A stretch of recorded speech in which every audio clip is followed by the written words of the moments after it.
Hello everyone, my name is Steady Eddie Woodstock, aka the Junior Historian. Welcome back. So, I know it's been a bit of a while since I've made an actual video, so thank you kindly for sticking by me. This video is mainly about my recovery. I'm currently in a sober living home called Bridges Recovery. It's an amazing, amazing facility, and I'm here to talk about my story. Today, I can't believe it, I am 90 days sober! Woo! Well, today, I am so excited to share my story, and I should probably be conscious about the noise, even though everybody's in outpatient, but that's beside the point. I want to start off, everyone, by explaining my first experiences with weed, my first experiences with drinking, how I started drinking, how I started smoking, how severe it got. So when I turned 18, I went to a hotel with 3 people. 2 of them were acquaintances, one of them was my partner. And on this occasion, the first night, I drank not 1, not 2, not 3, but 5 cups of Jack whiskey and Coca-Cola. Now, I don't know if you guys know, but that's quite a lot for a first time drinking. I didn't get sick or hungover. It's kind of surprising, but it was very interesting. My vision was impaired. I'm already visually impaired, but everything just looked like it had a mist around it. And I loved the feeling it gave me. It gave me a very warm, very relaxed vibe. Like, I could go to sleep pretty easy, but I already, on top of that, had insomnia issues, constant insomnia, mind you, every night. And I'd be up for more than a few hours. At that time, before being medicated, got around 4 hours of sleep, 4 to 6 hours of sleep each night, which I know is, some people have it worse. I wasn't getting my full 9 hours, which is typical for a teenager. That's how much they should be sleeping a night. But the day I drank alcohol and had those 5 cups of liquor, I slept like a rock. I slept from 10 to maybe around 11 in the morning. It was a very, very interesting experience. And it's safe to say I got drunk.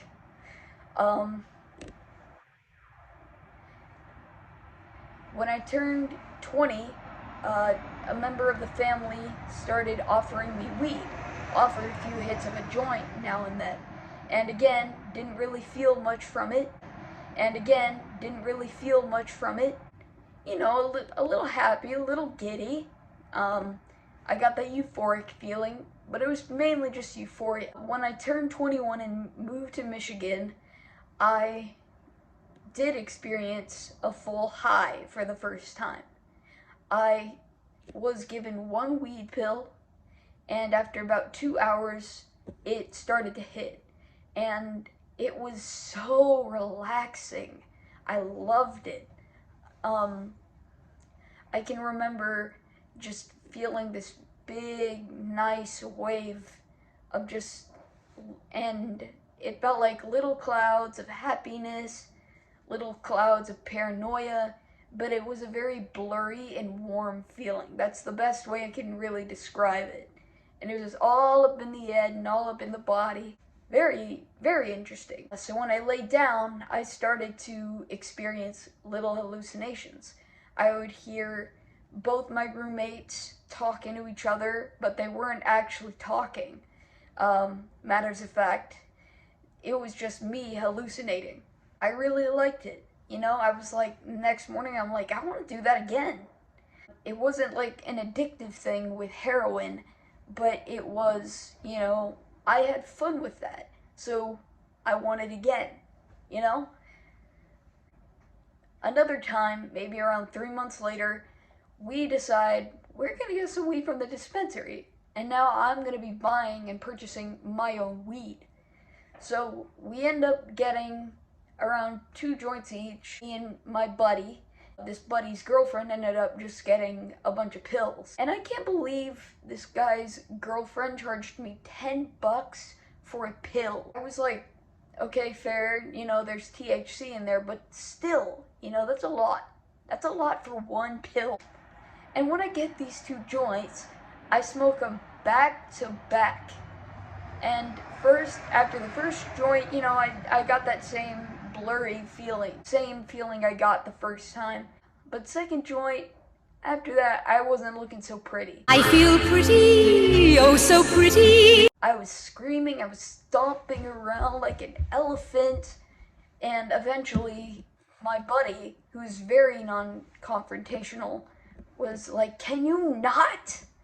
But I clearly couldn't behave myself. You know, the THC kind of did that to me where I couldn't handle it.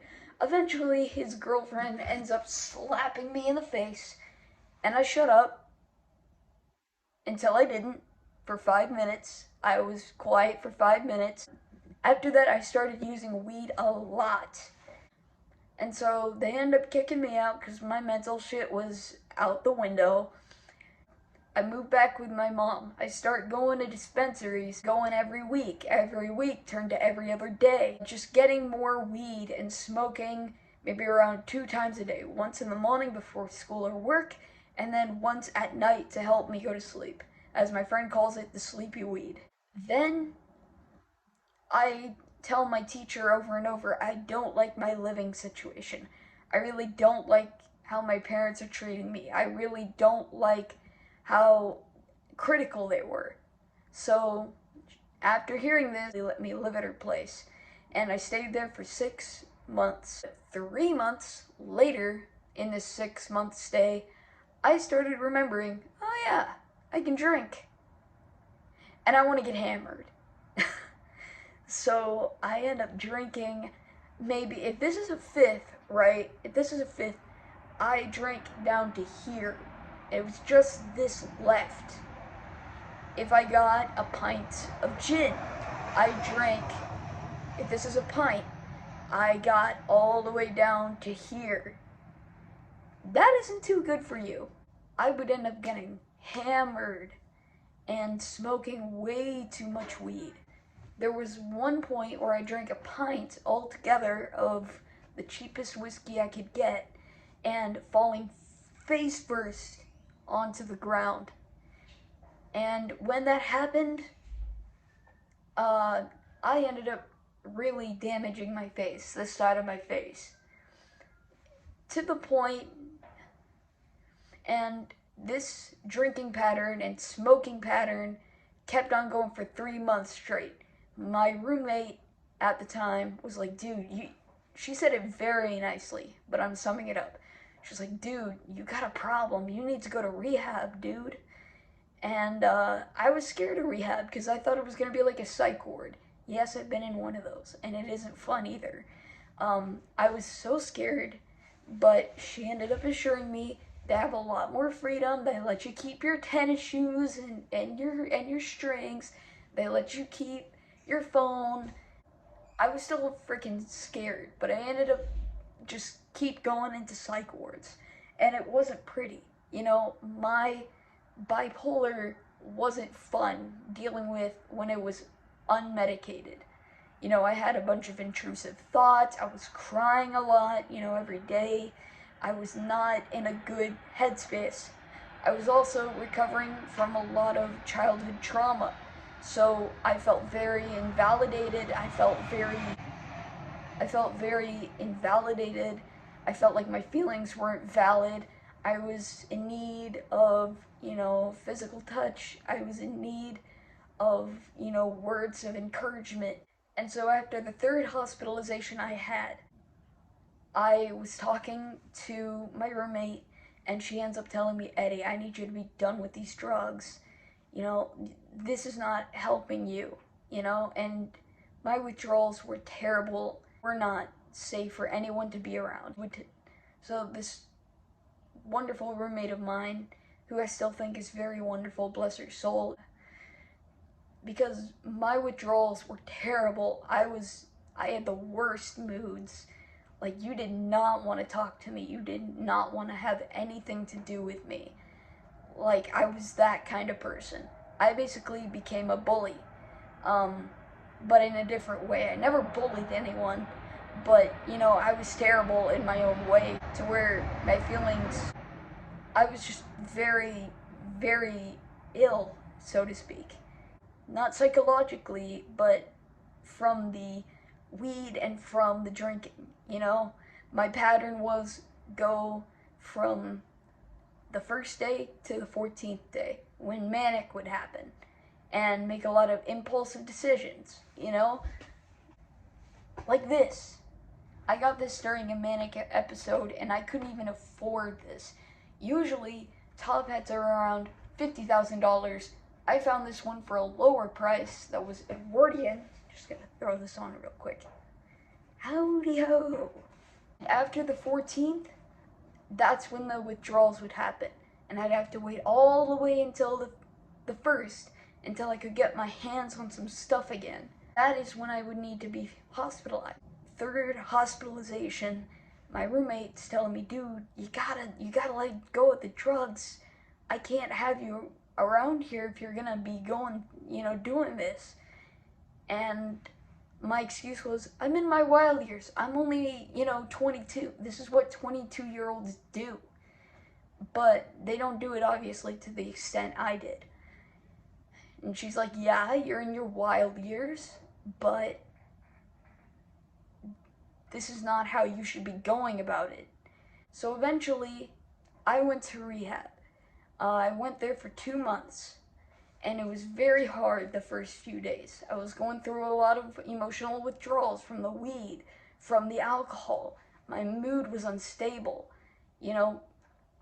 Luckily I was medicated at the time, but still my mood was off the charts. And after 2 weeks, I started noticing change. My mood started to relax.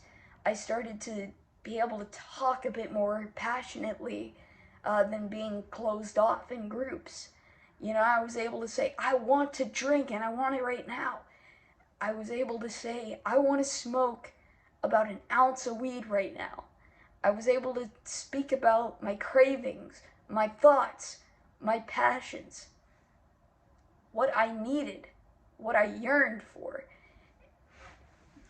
And eventually, things started to get a little bit better.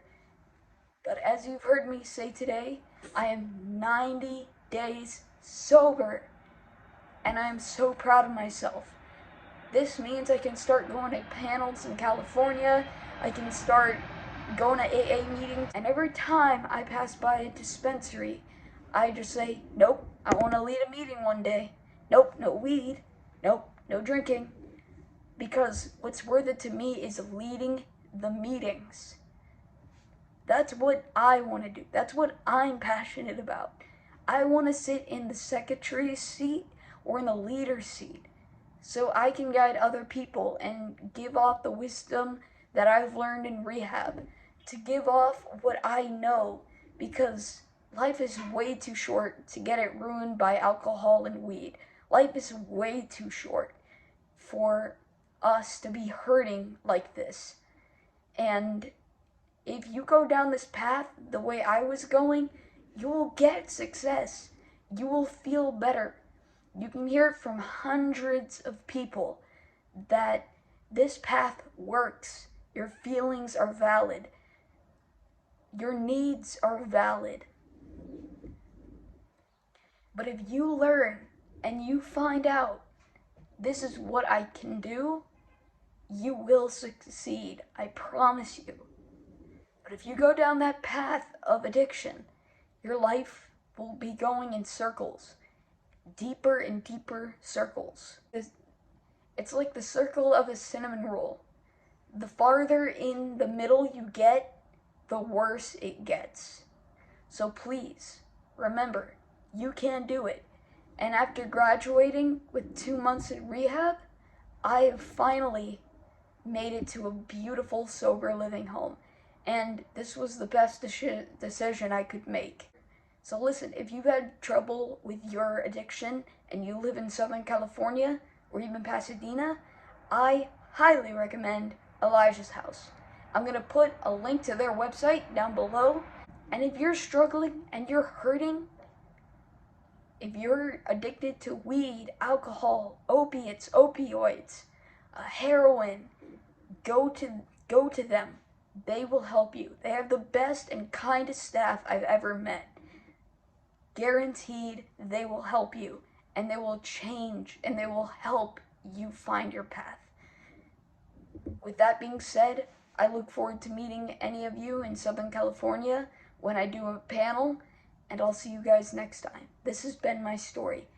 And remember, ladies, stay frosty.